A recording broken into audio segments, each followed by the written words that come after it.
Good morning, good afternoon, good evening. Welcome to another episode of Playbook of the Wealthy.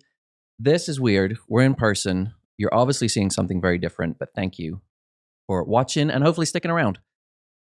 Today, we are having another current issues event, and we're going to talk about everything that's going on in the media. So, before we move on, hit pause. Follow, subscribe, like, comment. Do one or all four. I don't care, but you have to do one. And that allows us to get bigger, better. People see it, and we really love your comments. So thank you. And questions. And questions. All right. I like Did I questions. tell you that I interned at a drug company for the last week so I could do a disclaimer really fast? No, you did not. I didn't, but I feel like I should. All right. We have disclaimers because we're a financial services podcast. So ready, here we go. All opinions expressed by Dave Grant and Heather Townsend are solely their own opinions and do not reflect the views of their respective wealth management firms. This podcast is for informational purposes only and should not be relied upon for investment decisions. Nothing in this material constitutes a solicitation for the sale or purchase of any securities. Clients of Retirement Matters and Townsend Financial may maintain positions in the securities discussed in this podcast. I almost wanted to snore, and then I was like, that might not sound good on a microphone. Thanks. There's nothing you could do about it. It's just our... But that's the boring part over, right? Yeah, we're done. Yeah. And we're in person, which is just crazy. It's weird. This is amazing. All right. If you've not been here before, there's 4 sections to our podcast. You get to know us professionally, personally. We dive into content. Today, we are not doing questions because we have so much content that we're skipping that part and we're just going through. So the first section of our podcast, dedicated to Joey Tribbiani. How you doing? All right. We talked about this last episode. I can't ask you that question because it's a pickup line. And it's taken me 10 weeks to realize that it's very inappropriate if my wife watches the video and she's like, what are you doing? So basically we have to change your question now? You can't have I'm going to ask it in a way that's so boring and bland that it doesn't come across like that. So anyway, how you doing? I'm doing great. Okay, so my employee that I hired has been with my firm for a little over a month now. She is preparing tax returns. She's Did you know that when she came on? She said she wanted to try, which I think is amazing, which is one of the reasons I hired her. But for what she was hired to do and what is in our profession, that is not something that's expected of a client service associate. Right. So I am over the moon. And I'm learning about her. She's very similar to me, which can be good and a bad thing, but she needs different things during the day. She doesn't like doing the same thing. Mm-hmm. So she's been liking that I've been giving her different things to do. Okay. So she really was supposed to just like manage Schwab, not the trading, of course, but like money transfers, paperwork, all that.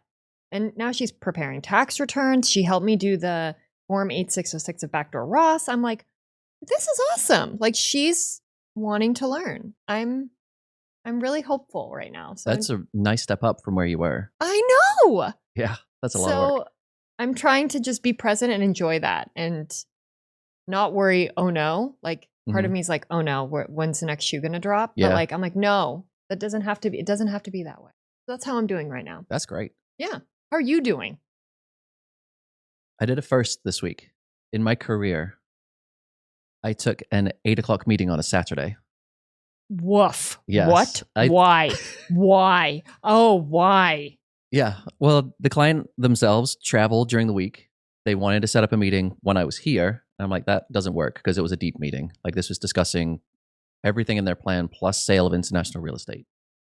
And they're like, and I was like, I can meet on a Saturday. My wife's out of town. My kids will be asleep. Pick a time in the morning. And they're like, what about 8? Wait, I know this about you. And you know I'm not a morning person. So I was like, that's great. They're Eastern time. So it was 9 for them. And they're like, we'd like to do stuff in the morning. Tim, I know you're watching, so I hope you appreciate this.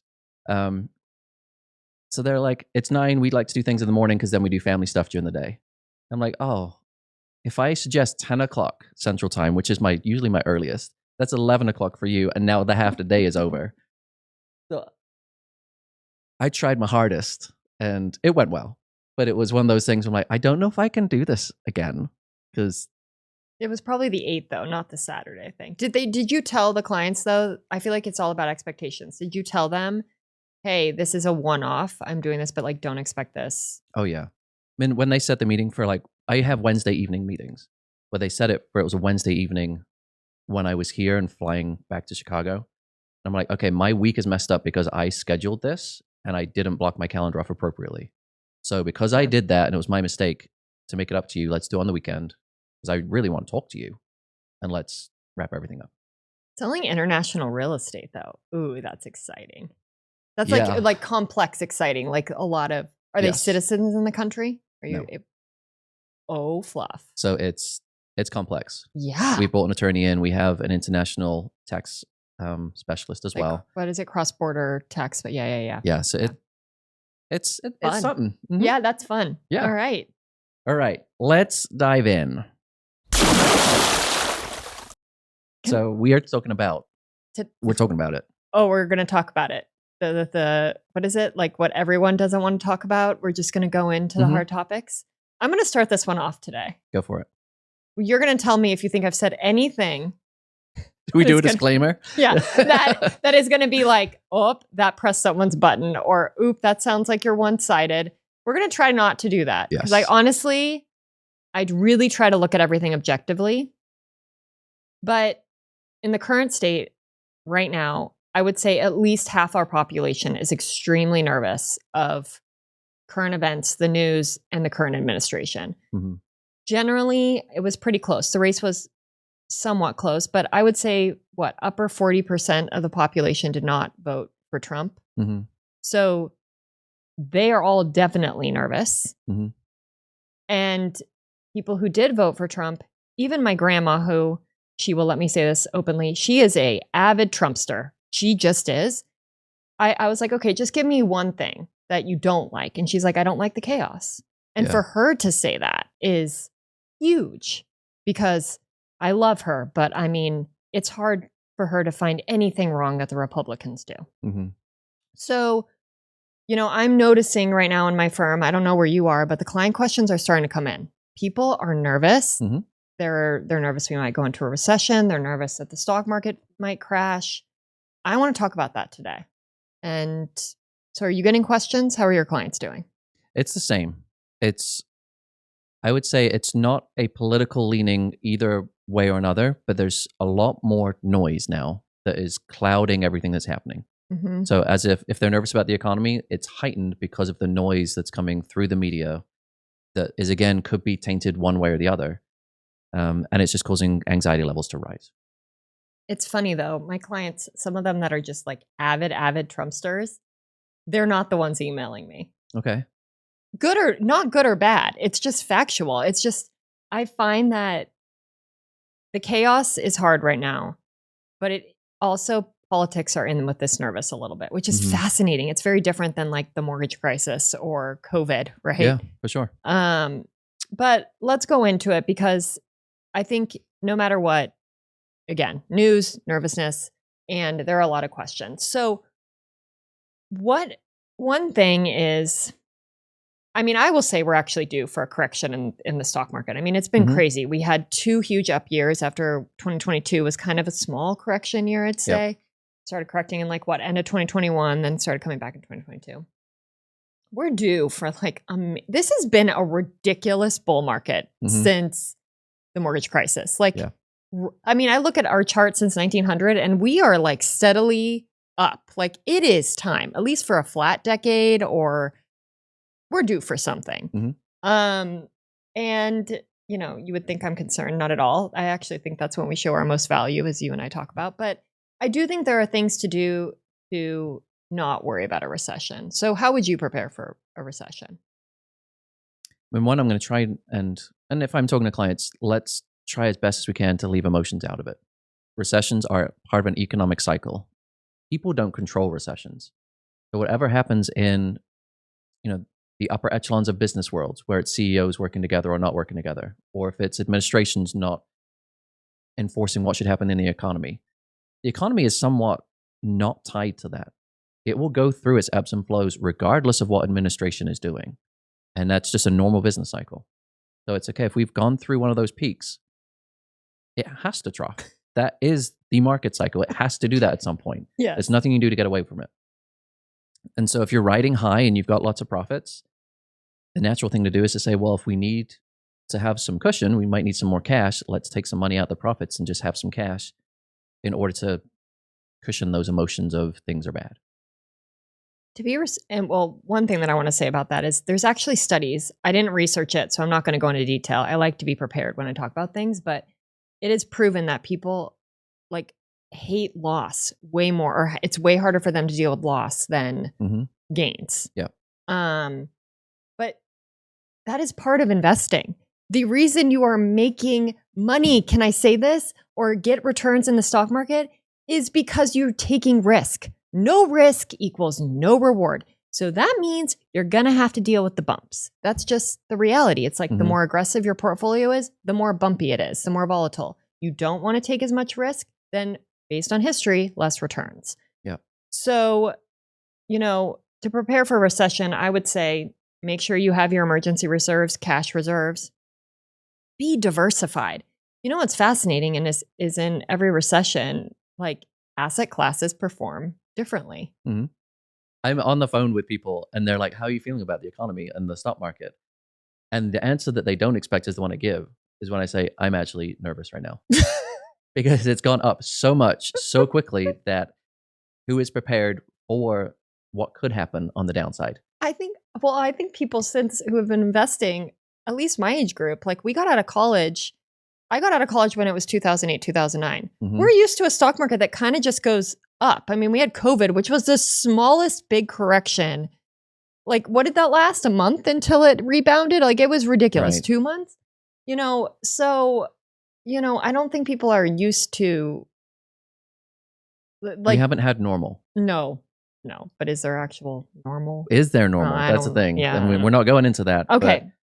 So one question that I haven't gotten this from my clients, but a CPA that I work very closely with asked me about this, and I've been seeing it a lot on the chatter in the financial planning forums. Clients are apparently asking other financial advisors, they want to move money abroad that are worried about the administration.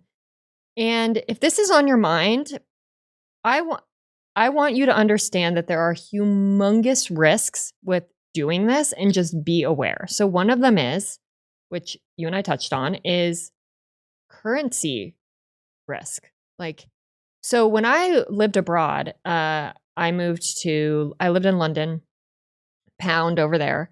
When we moved over there, it was like the conversion ratio was like, rate was 1.7 pound to dollar. Great. I'm winning, right? My husband's making pounds. Guess what? When we left, it was like 1.2. We weren't living as high as 1. You're not winning anymore. No. So, and if you look, people are concerned about the political environment here, which I completely understand, but look at other countries. Other countries have political risks too. You really need to understand that political environment if you're going to go put money abroad. Also, if you put money abroad, if you're trying to hide money from that's what's behind this, is people are wanting to hide money from Musk and Trump. And I can, again, completely understand. But for any brokerage house abroad to do that, they're like FATCA? FATCA? How do you say this? Keep going. Okay, it's FATCA. Yeah. They've kind of come down on these foreign companies, or foreign brokerage houses. These foreign brokerage houses won't take your money if you're not a citizen of that country, and not report it to the Treasury. They are going to report it to the Treasury. You have to give a W-9. You have to give information. So there's really not this way of not having to disclose foreign assets. There are requirements, in the tax code right now that you have to report foreign assets. You have to report foreign bank accounts, and there are really huge penalties if you don't. I think they're confusing what people have done historically, which is shielding assets abroad, which is now you can't necessarily do that because there's so many countries that have treaties with the US, the tax treaties of you're either taxed in that country or you're taxed in the US. Rarely is it double taxed. You're going to pay taxes somewhere. So now people are like, okay, well, if I can do it legally, if I can move money abroad, how can I do that? It's hard. It is very hard. And the minimums, you need to be pretty high net worth. I mean, I would say if I was to move money abroad, one place I'd go is probably Switzerland. They seem safe. They're pretty stable. They're kind of the luxury. That's where like most people want to move money abroad. Mhm. But that's where this all came from. Was too many people were trying to shield money from the IRS. Yep. And then they came hard down on that, and now we have all these new requirements. So, if you are trying to move money abroad, it's not that it's not impossible. I'm not an expert in this. I will say I have not had clients who have done this that aren't also citizens of another country. I think if you're not a Yes. citizen, it is very hard. But understand foreign currency risk. The easy way is, and that's what I remind my clients is you have international exposure through your portfolio. That's why I invest in developed countries and emerging markets. That is the easier way without a lot of less headache. Yeah. I mean, it's interesting when people come and they ask that question because they sometimes don't know my background. Because if they say, can I move money abroad? I'm like, okay, so I'm in the situation where I'm a dual citizen of the US and the UK, as are my parents. They get paid pension money and will do as they retire into a UK bank account that they then have to wire to the US. I can open up a bank account in England if I were to do a couple of different things. I could move money abroad. I could keep doing that. Do I want to? No. Because the UK is so different to the US in how it works. If you looked at how the US dealt with inflation, it was almost textbook with how they worked it. And the whole soft landing thing, it actually worked really well. It did work You go well. and study what the UK did, they were not as good. Inflation was higher for a long time. They didn't bring it down as fast. And so now you're saying, okay, if I move money to the UK, well, why? You're going to be dealing with more expensive things over there if you're, trying to spend money over there. If you're just trying to shield it over there, now you're, like we said, you're dealing with currency risk. You're also dealing with bank reporting. When are you bringing the money back? It's a hard question. Like, are you going to do it in a different political climate? Well, good luck bringing that back after you've done all the reporting, after you've dealt with interest rate risk, because there's different interest rates in different countries, currency risk of rate of exchange. You're going to pay transfer fees to move that money back and forth, whether you do it by wire or other things. The fees too to have money abroad, if you're not a citizen, can be very high. Yeah. So you may have got it out the country, but you may have actually lost money because of all the movement you're doing back and forth and the interest rate and currency risk that you're not accounting for. And if you want to invest it abroad, completely different approach to investing abroad than there is in the US. Go research home bias because you're going to be dealing with that. And it might not match what you want out of your long-term portfolio. We could talk about this all day, but there's a lot more on people's minds. So I'm going to switch to tariffs. That's another thing. Oh, yeah. I want you to talk about tariffs. So tariffs seem to be coming. I think they might have gone into effect today. It was this week. It was this week. With Canada, Mexico. Yep. So what do you think is going to happen? Things get more expensive. Which will lead to? A lot of things. Inflation. Okay, that's where you're going. Yeah, inflation. So again, this is gonna be interesting. It's like, okay. And then I'm like, oh wait. Then I got a little excited because I was like, wait, if inflation happens, then maybe the Fed won't wait too long this time. Maybe we're gonna lower interest rates. So this is gonna be, I think this is so fascinating time right now. Are you for tariffs at this point? No, because I think about it how I run my own business. If my business costs go up to a certain point, I'm going to have to raise fees, right? Yeah. Like that's just how it goes. And I don't think corporations are just going to be like, oh, hey, something just got 20% more expensive and we're going to eat it. How do you think the shareholders are going to feel about that? Yeah. I think there's knock-on effects that people haven't really thought through. Because there's an effect of the tariff going into place, but we don't know what the retaliation effect is yet. And we're trying to make this non-political, but it's hard. Because if Canada or Mexico react to the tariff, well, then it becomes, well, what do we get from Canada? Let's talk about oil.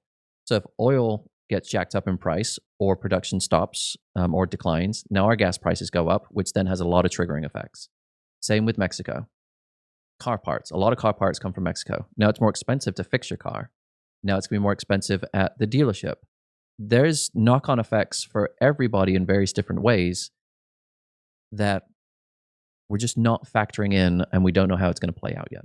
I mean, I don't think there's a way that things aren't going to get more expensive right now if these tariffs are in place. Yeah. And maybe I don't know. I don't know if it's a pull that he's just trying to, maybe he has a longer term plan that we don't know. That's where I can only be hopeful at this point, is there's something he's doing this because he's trying to negotiate something else in the long run. Which worked initially. It was that move of, okay, we're going to impose tariffs to Mexico, and then the news cycle the next 24, 48 hours, that was a negotiating tactic that triggered something else. My hope is it's the same thing going forward here, because when you hit the bottom line, it's the consumer who pays the increased prices. Totally. So we feel the pain. So hopefully it's tariffs not for too long. Yeah. So expect inflation. And if you don't want to go through the last inflationary environment that as bad, the only way I can say is to not feel it is increase your income. That's the answer. What is also fascinating about some of the questions that I'm getting from clients, and I'm curious if you are, is they're like, Heather, at what point do you change your investment strategy? Mm-hmm. No one knows what's going to happen right now. Do you know what's going to happen? You do? Please tell me. Because yes, exactly. Mm-hmm. Like, I mean, it's already proven by statistically that people that try to predict get it wrong, 6% of the time. So, I'm not in that business of trying to say I predict. But what I do want to say is, no, I am not changing my investment portfolio. I get the same questions. People are coming to me and saying, okay, so what are we doing different this year? Like, absolutely nothing. We're going to rebalance the same we always did.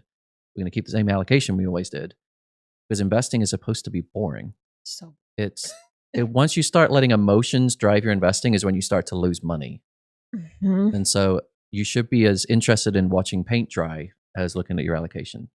Once you set it and it's going to help you achieve your goals, great. If you have a life event, let's revisit it.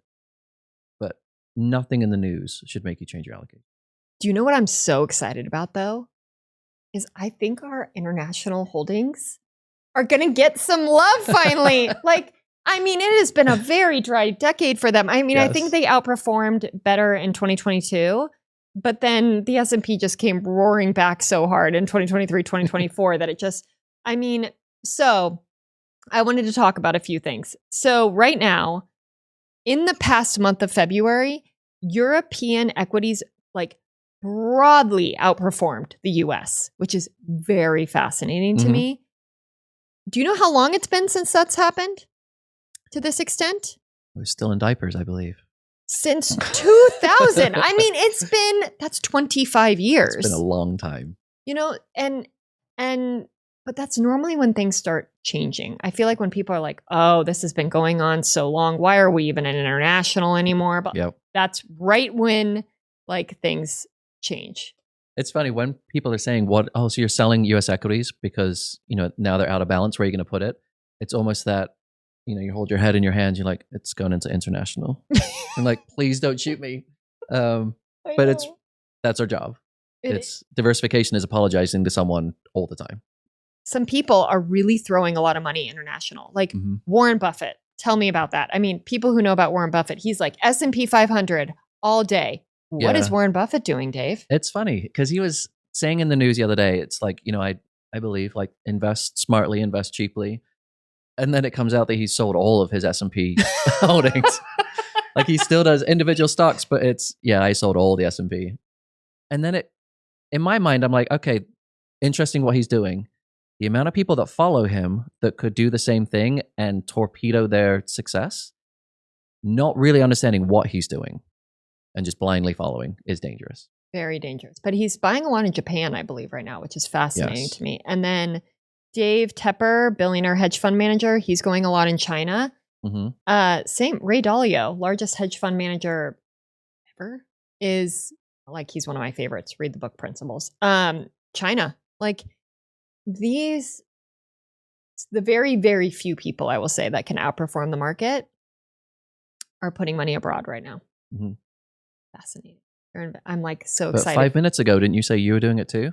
Are you in the same camp as all of those people? Because you're putting money in international, right? Oh, totally. But I've Yeah. been doing that. So, you want to talk about crypto? I mean, we're talking about all the hot. We are hot topics. We've literally hit the papers to get. I'm all these starting to things. sweat a little bit. I mean, like we're really okay. Let's go. Let's just go for Oh. it. Let's just go crypto. Yeah. All right. So there was a report by YouGov that came out the last month that said Gen Z is holding more crypto than using a 401k. 42% hold cryptocurrency and 11% have a 401k. That was a hold your head in your hands moment of, great, we're investing in something that isn't proven to have any value or meaning. Yes, I'm saying that. And there's no tax deduction on crypto. There's no diversification that you can get through crypto unless you're spreading it amongst. No, if you spread it amongst a bunch of coins, that's not diversification. And so it blows my mind that Gen Z is really following that trend versus, the 401k designed by the IRS with tax deductions, tax breaks, variability of Roth versus traditional, and throwing it all in crypto, which is speculation at best. Last thing I want to ask you, because I was apparently not at this dinner, which I'll share in my personal why. Mm-hmm. But I can't wait to hear your answer to this. So apparently, which I kind of am starting to find out from my clients that are in different parts of the country, but certain pockets of housing in the US, really hot, and some not so hot at all. Yes. So personal story as well of house hunting. I am shocked at how much is done off book. And all these realtors having these pocket listings that they're aware of and talking to each other. I would say there's 50% in my town and a bigger area that actually hits the market. There's so much that doesn't hit the market and just gets sold privately. Because it's so hot. Yeah. It's so hot in your area. Yeah. Okay. But you get to a certain price point, and it gets on the public market and it just sits. And I'm as confused as anyone because some of these houses are nice, but it's hitting a certain point where it's pricing out a lot of people. If it's very well done and it's very updated, priced appropriately based on square footage, it goes fast. If you miss one of those metrics, it's not moving as fast and it could potentially sit for months. And then I pull up Phoenix real estate and I'm seeing a very different Zillow map when I'm looking at, red dots.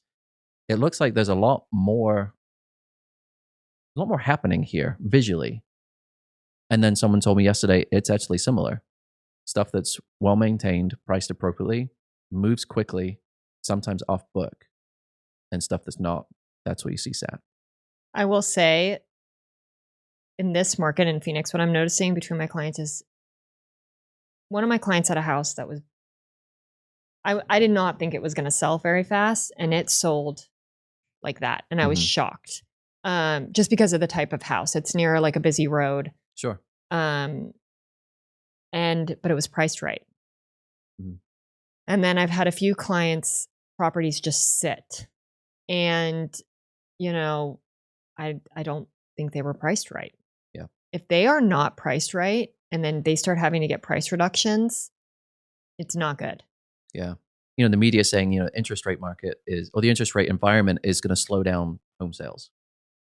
I don't see many people moving because of interest rates. They're moving because of, I'm relocating for a job.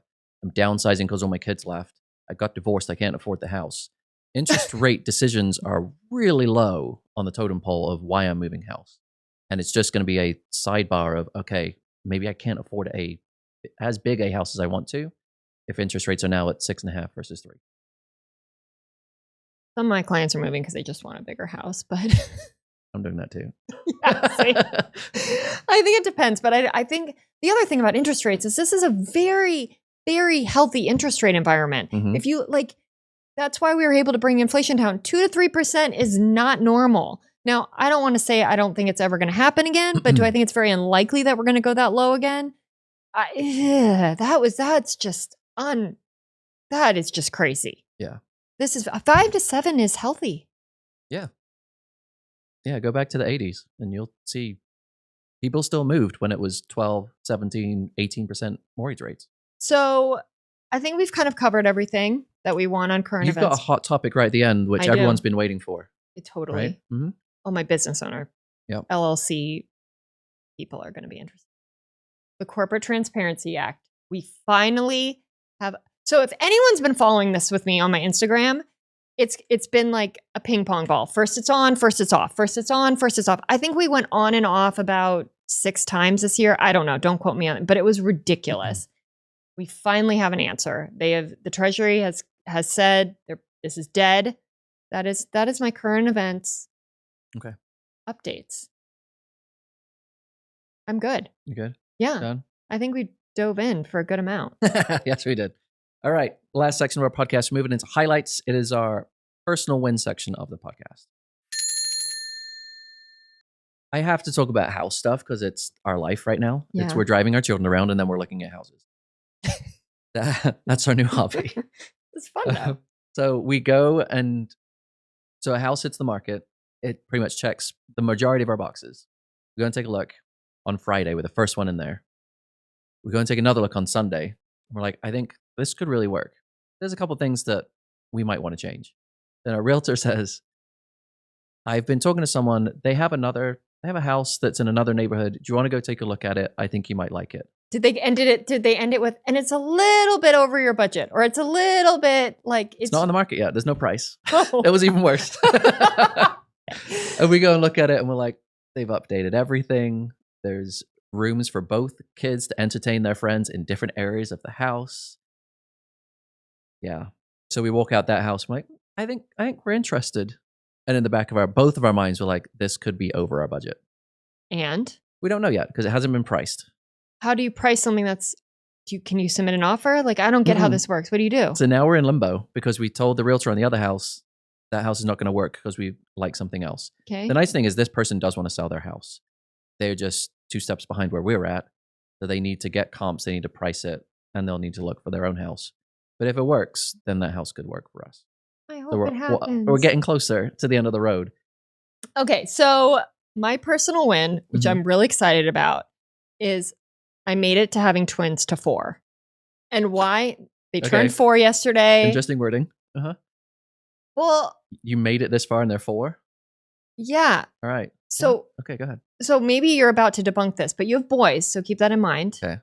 But everyone tells me like 4 to 12 is just like golden, or 4 to 11, 4 to 10 are like the golden years. Granted, I'm about to have 2 teenage girls at the same time, but I just have heard, everyone just told me get to 4, and I'm seeing it. I'm like, oh, they can like play with toys and entertain themselves for some time. And I'm proud we made it. 2 and 3 was really hard for me because it's a lot of emotion and they're not logical, and I'm a logical person. Yeah. And it's just a lot of screaming out of nowhere and unpredictability and no emotional regulation. Made it to 4. I'm so excited. I'm going into the good years is what I hear. I'm here for it. I was very excited about this birthday. They got a lot of toys. I'm sure. Because now they can play by themselves. Yeah. No, but I mean, I love my girls. Especially the first year with twins was just, going from 0 to 200% with my business also grew crazy at that time. And my business each year, as the girls have, I don't know, like 1 to 2 was okay. The terrible 2s was hot. Then the 3. Now you're breathing. You're breathing. So I'm a little scared. I've now said that my employee is giving me some air and my kids are giving me some air. I'm going to just say that I'm stepping into a new Heather arena of like, it's good. We're good. Awesome. Did they have a fun birthday? They had a blast. I did not do the birthday party. Okay. What I mean by is no kids, no bouncy house. No, I was like, no, they're 4. 5, I'm going to be in for it. They're starting to ask and want their friends. So I'm like, okay, but I'm really looking for like ROI on it. And we had our neighbor over and our wonderful nanny and my grandma. And it was like a family intimate, and That's just fun. watching them open presents that they care about and being around love. Like, I think it was nice. Oh, that sounds nice. Well, congratulations. You made it to 4. I made it to 4. Thank you for listening to this episode of Playbook of the Wealthy. You can find us on whichever platform you listen to podcasts, and the video version of the show is on YouTube, Instagram, and LinkedIn. If you want to send an email to the show, You can contact us at hello@playbookotw.com. And we'll see you next time.